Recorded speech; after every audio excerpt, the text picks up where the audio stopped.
Hey everybody, how's it going? Hope you're having a lovely day. The code for Bambu Labs to be used the way it was before they changed their ecosystem and put in all this authorized control system rubbish has remained up. And one thing that I noticed is that we're up to 1,600 forks. Somebody emailed me to say, Lewis, you have 1,200 forks. Nope, 1,600. What this means is that there are 1,600 people that are maintaining and keeping this code up on their own repository. That's crazy. They sent the developer of this a notice saying that we think you're breaking Section 1201 of the DMCA, which is a law that can get you punished and sent to federal prison for 3 to 5 years. And they said, we're going to send you a legal notice if you disagree with us. The developer took down his code, and for several weeks, nothing happened. I reposted the code. I reposted it to our GitHub, and I said, if you disagree with me, sue me. I dare you. Let's have fun. And after that, this happened. And this just makes me very happy because it demonstrates something that I'm trying to do with this channel that I've been trying to do for a long time. And the best way that I can seek to explain this is talking about a cartoon.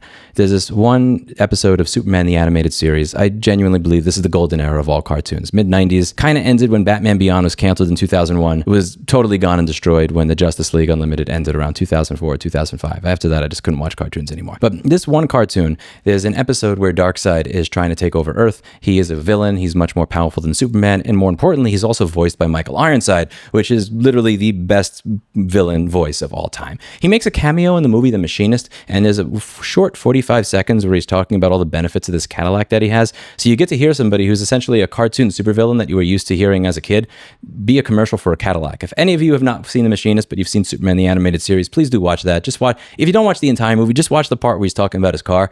You just get to hear Darkseid shilling for Cadillac for 45 seconds, and it's awesome. Anyway, back to the story. In this episode of Superman, Darkseid is about to take over Earth, and he's winning. He's beating Superman. Superman is weakened. He puts Superman in shackles and chains, and he shows him before everybody on Earth, and he said, this is your hero. This is the person that you're counting on. He's gone. Submit or be killed. Deal with it. You're now my slaves. This one reporter comes out who's a standard human. His name is Dan Turpin. He's not a superhero. He's not a bodybuilder even. He's just an old reporter, and he's somebody that never really liked Superman to begin with. He's somebody who always thought that Superman acted without oversight, and because he acted without oversight, we should always be critical and cynical of him, even when he does good things. He never really liked Superman very much, but in this moment, when he realizes that the Earth is just completely fucked, he's like, no, fuck that. He said, I forget exactly what he said because it's been almost 30 years since I saw this cartoon, but he picks up a spear. I don't care how many crummy planets you've conquered, you ain't getting this one. Yeah. And Superman is freed. And Superman is free just long enough to fight them back. But now Superman's not fighting back on his own. You see all the normal people that are not superheroes, that don't have all this crazy body armor, also beating the crap up out of everybody else. And what happened in this moment is it wasn't just him doing it. It was everybody doing it. At some point, Darkseid realizes that he's about to lose because this red dude shows up with his army from New Genesis. And then they say, we're going to start fighting Darkseid too. So what happened here is we took one old dude just picking up his spear, knowing that he's completely fucked, and saying, you know what, I'm going to inspire everybody else to fight at the same time. And it worked. Darkseid goes to leave. But he's a dick. So he looks at Superman and says, remember, victory has its price. He looks at Superman and says, victory has its price, and grins as he omega beams and burns Dan Turpin. He kills the reporter. He's just left in ashes. After this, Superman goes to the funeral. You hear the sad music, and he looks down at the grave and goes, in the end, the world didn't really need a Superman. Just a brave one.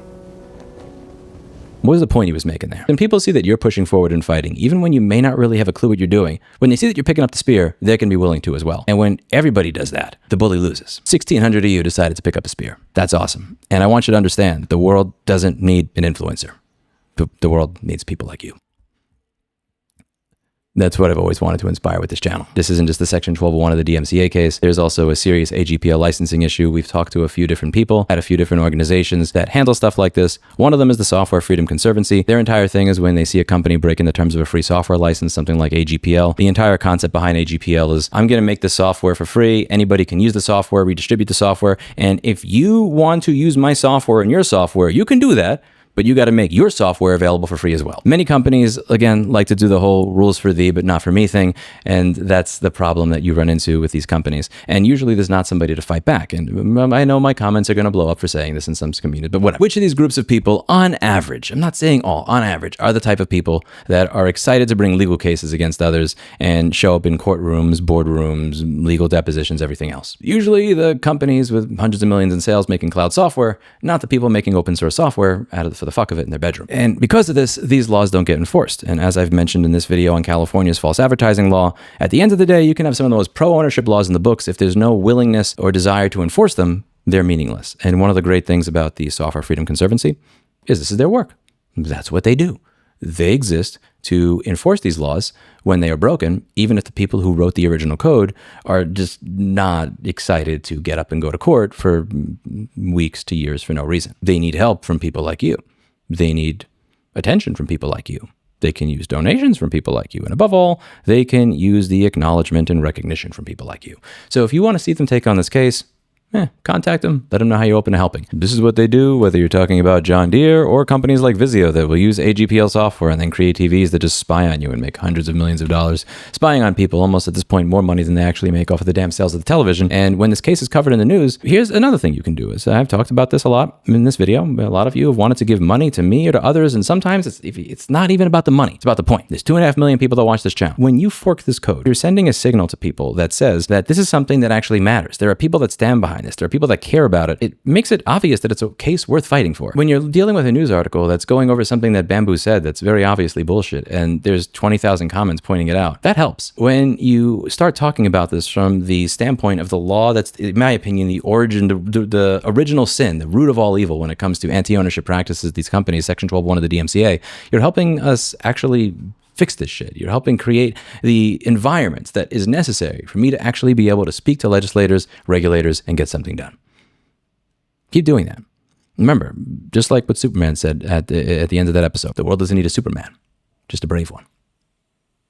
That's it for today. As always, I hope you learned something.